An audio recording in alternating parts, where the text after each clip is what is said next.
Since the start of COVID, many people have lost their jobs. One of the industries that has suffered the most because of the pandemic is the arts. A few months ago, the government started a movement in response to this, suggesting that upcoming artists could retrain and do just as well, if not better, in another industry. I have set out to find out if this is true, and if not, why we should save the arts. Firstly, I reached out to a young violinist from London named Sophie to discover how music unites people. So Sophie, you're a musician, but you're also deaf. Tell me what that's like for you. I mean, I didn't really register the fact that I was deaf properly until I was older, obviously, because when you're younger you don't really think about these things. And I'd already started music. I know that my mum, when trying to get me violin lessons, had quite a lot of teachers turn me down just because I was deaf, which was quite a shock. And I think as I've gotten older, I've started to realise more and more how it's affected me.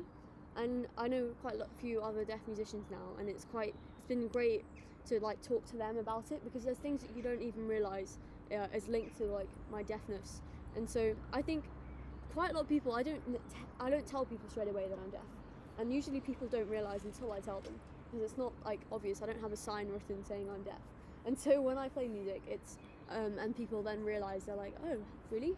But if I tell people straight away, they usually don't believe me, and they don't think that a deaf musician is a thing, because you have to be able to hear to play music. Well, that's what they think anyway.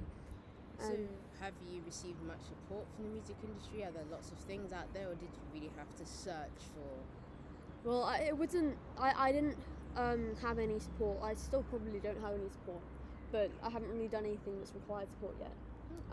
I know that when I play in orchestras, I kind of just learn to develop and adapt in my own way. And when it wasn't until actually I was in year 6, I was 10 years old, and I did a competition for deaf musicians. And I went to this competition, and I was really excited because it was a fun weekend away in Birmingham. And I got there, and there was 5 musicians or 6, and everyone else, there was a couple good people, but overall the standard for deaf musicians was very, very low, which really surprised me, because I'd just grown up thinking I was just a musician, didn't really think about the deaf aspect.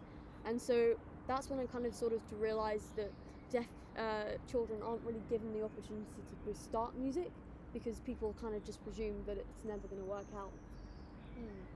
And what do you think is the importance of deaf children being able to have access to music and to play music? How do you think that would impact their lives?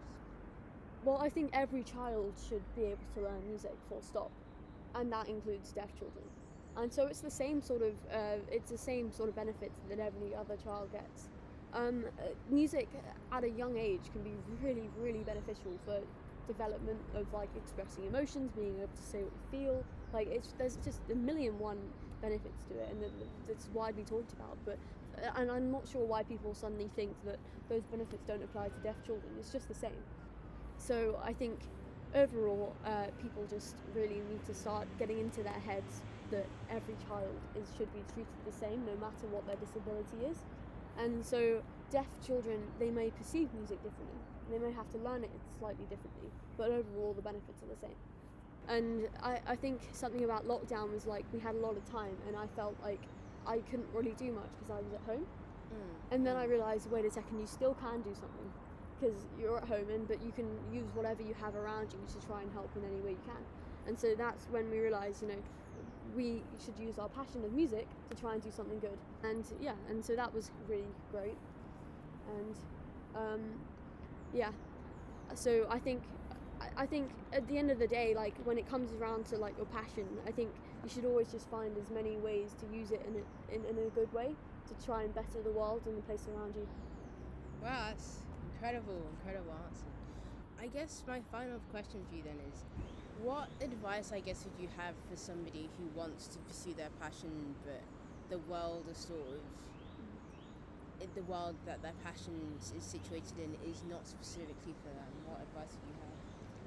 I think at the end of the day, the world isn't made for anyone. I mean, it's completely a chance that we're here, and we have to take every opportunity we get.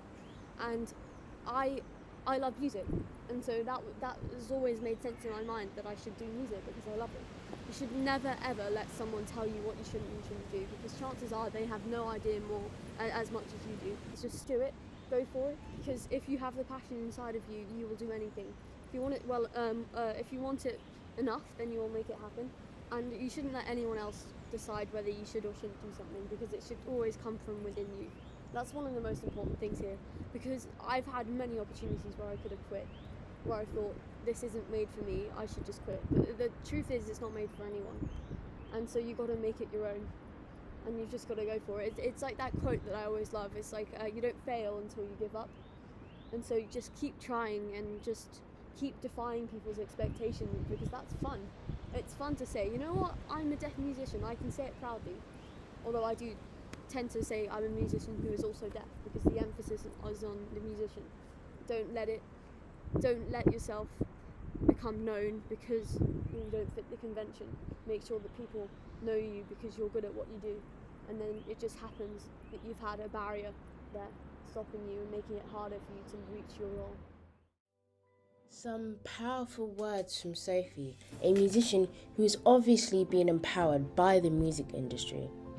Clearly, music has an incredible benefit for people of all ages, capabilities, and walks of life. But I'm now curious to discover what music specifically means to young musicians. Travel with me next time to Germany, where organist and composer Julian Becher and I will explore this more.